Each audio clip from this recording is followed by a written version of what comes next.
10th இல்ல +2 பாஸோ ஃபெயிலோ கவலையே வேண்டாம். படிக்கும் போதே மாதம் 6000 ரூபாய் சம்பாதிக்கலாம். 100% வேலை வாய்ப்பு. Amrita international institute of hotel management BSc மற்றும் டிப்ளமோ கோர்சஸ்க்கான அட்மிஷன் ஆரம்பிச்சாச்சு. Amrita international institute of hotel management, hopes bus stop, Peelamedu, Coimbatore.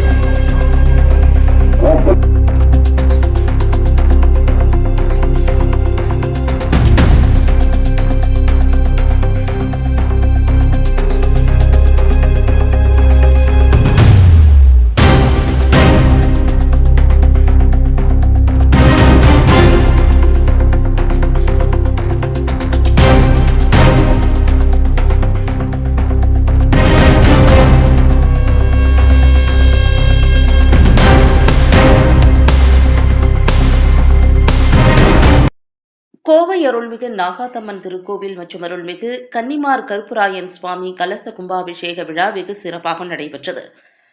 Kovai மாவட்டம் சூலூர் கண்ணம்பாளையம் பேரூராட்சி அருள்மிகு நாகாத்தம்மன் திருக்கோவிலில் நாகாத்தம்மன் புற்றுக்கோவில் கடந்த 35 ஆண்டுகளுக்கு மேலாக அமைந்துள்ளது. இத்திருக்கோவிலில் உள்ள மண்ணை எடுத்து உடலில் பூசினால் நோய்கள் தீரும் என்பது இப்பகுதியினரின் நம்பிக்கை. இதனால் இப்பகுதியைச் சேர்ந்த ஏராளமானோர் நாகாத்தம்மனை தரிசித்து வருகின்றனர். இந்நிலையில் பிரசித்தி பெற்ற இத்திருக்கோவிலின் கலச கும்பாபிஷேகம் கோவில் நிர்வாகம் கருப்பாத்தாள் என்கிற பாப்பம்மாள், சுந்தரன், சிவராஜ், வள்ளி, செல்லம்மாள், நந்தகோபால் மற்றும் அவரது குடும்பத்தினரின் தலைமையில் வெகு சிறப்பாக நடைபெற்றது. கலச கும்பாபிஷேகம் விழாவில் காரம்பாடி முன்னாள் ஊராட்சி மன்ற தலைவர் இந்திராணி தங்கராஜ் மற்றும் தங்கராஜ், இந்து மக்கள் இயக்கம் சக்தி சேனா மாநில செயலாளர் நேருநகர் என் நாகராஜன் ஆகியோர் கலந்து கொண்டு அம்மனை தரிசித்து ஆசி பெற்று அன்னதானத்தை துவக்கி வைத்தனர். திருக்காட்டுப்பள்ளி ஸ்ரீ காலபைரவர் ஆலய தலைமை அர்ச்சகர் சிவஸ்ரீ குருநாதன் சிவாச்சாரியார் மற்றும் ஸ்ரீ விஜயகணபதி ஆலய ஆஸ்தான அர்ச்சகர் ஸ்ரீ சிவபிரகாஷ் சிவம், சண்முகநாதர் பூசாரி சங்கர் என்கிற ரா சண்முக சுந்தரம் ஆகியோர் யாக பூஜைகள், கணபதி ஹோமம் செய்து கலச கும்பாபிஷேகத்தை நடத்தி வைத்தனர். நாகாத்தம்மன் திருக்கோவில் கலச கும்பாபிஷேக விழாவிற்கான அனைத்து ஏற்பாடுகளையும் நேருநகர் சுப்பிரமணியம் நகர் விஜய கணபதி ஸ்ரீ ஜோதி சொரூபம் ஐயப்ப சுவாமி ஸ்ரீ வள்ளி தெய்வானை சமேத சுப்பிரமணிய சண்முகநாதர் திருக்கோவில் சார்பாக விஜயலட்சுமி தாமோதரன், என் நந்தகோபால் மற்றும் செந்தில்குமார், பாலசுப்பிரமணியன், ஜெயபிரகாஷ் ஆகியோர் சிறப்பாக செய்திருந்தனர் என்பது குறிப்பிடத்தக்கது. கும்பாபிஷேக விழாவில் அரசியல் பிரமுகர்கள், கோவில் நிர்வாகிகள், ஊர் பொதுமக்கள் உட்பட ஏராளமானோர் கலந்து கொண்டு நாகாத்தம்மனை தரிசித்து அம்மனின் அருள் பெற்றனர். விழாவில் கலந்து கொண்ட அனைவருக்கும் கோவில் நிர்வாகம் சார்பில் அன்னதானம் வழங்கப்பட்டது.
ओम हरः नमः पार्वतीपतये हरः महादेव சிவனே போற்றி எண்ணாற்றவர்க்கும் தேவா போற்றி. அருள்மிகு ஸ்ரீ நாகாத்தம்மன் ஆலயத்தின் ஜீரணோதாரண என்று சொல்லக்கூடிய நூதன கும்பாபிஷேக விழாவில் நம்மளாம் ஒன்று சேர்ந்து கலந்து பண்ணி கொடுத்துருக்கோம்.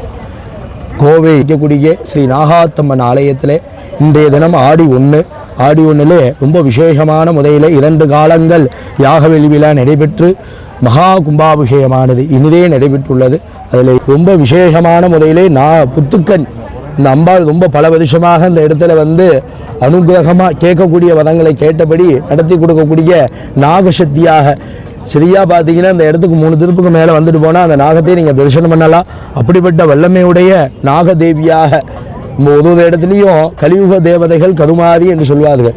அதனால இந்த இடத்துல நாகதேவி தத்ரூபமாக இருந்து அருள்பாலிக்கக்கூடிய தருணமாக இந்த ஆலயம் அமைஞ்சு இன்னைக்கு ரொம்ப விசேஷமான முறையில் 2 கால யாகவெள்ளியுடன் இந்த பூஜைகள் இனிதே நடைபெற்றது. அதனை கும்பாபிஷேகத்துடன் இன்னும் அடுத்த 2 நாட்கள் உற்சவ காலம் என்று சொல்லக்கூடிய அம்பாளுக்கு திருக்கல்யாண வைபோகமும் கனக திருவிழாக்களும் அதனை தொடர்ந்து கருப்பண்ண சுவாமிக்கு மகா பூஜைகள்லாம் நடைபெற உள்ளது. அதனால் பக்த கோடிகள் அனைவரும் இந்த ஆலயத்துக்கு அதிவிரைந்து வந்து இந்த அம்பிகையோட அனுகிரகம் பெற்று செல்லுமாறு கேட்டுக்கொள்கிறோம். ஓம் ஸ்ரீ குருபியோ நமஹ. ஓம் சக்தி பராசக்தி. வெற்றிவேல் முருகனுக்கு அரோகரா. கோவை மாவட்டம் சூலூர் வட்டம் கண்ணம்பாளையத்திலே எழுந்தருளும் நாகம்மாள் புத்துங்கன் நாகம்மாள் சக்தி வாய்ந்த சாமியாக கடந்த 30 ஆண்டு காலமாக சிறிய அளவிலிருந்து இன்று ஆடி 1 மகா கும்பாபிஷேகம் 2 கால பூஜைகள் அடிகளார்கள் முன்னிலையில் நடந்தது. இது மிக சொல்லப்போனால் அந்த கிராமத்து மக்களெல்லாம் ஒன்று சேர்ந்து சிறப்பாக கொண்டாடி இருக்கிறாங்க. இது விசேஷமாக பண்ணியிருக்கிறாங்க. அந்த காலத்துலலாம் சொல்லப்போனால் எத்தனையோ இங்கிலீஷ்கள் மருந்துகள் வந்திருந்தாலுமே வாழைத்தோட்டத்தையும் கோயில் இருக்குது. அங்கேயும் இதே மாதிரி தான் புற்றுங்கன்னு தான் ஐயன் இருந்திருக்கிறாரு. ஒரு பாம்பு கடித்தாலோ தேல் கொட்டினாலோ பூரான் கடித்தாலோ சிறுபாம்பு கடித்தாலோ எத்தனை மருந்து வந்தாலும் அதை போய் அந்த நீர் எடுத்து தொடச்சிட்டோம்னா நல்லா இப்போங்கிறது ஐதீகம். அது உண்மையாலுமே இருந்துகிட்டு இருக்குது. அந்த மாதிரி இந்த நாகம்மாள் கோயில் சாமி கும்பிட்டா சிறப்பாக இருக்குன்னு சொல்லி வேண்டி விரும்பி கேட்கிறேன். நன்றி, வணக்கம்.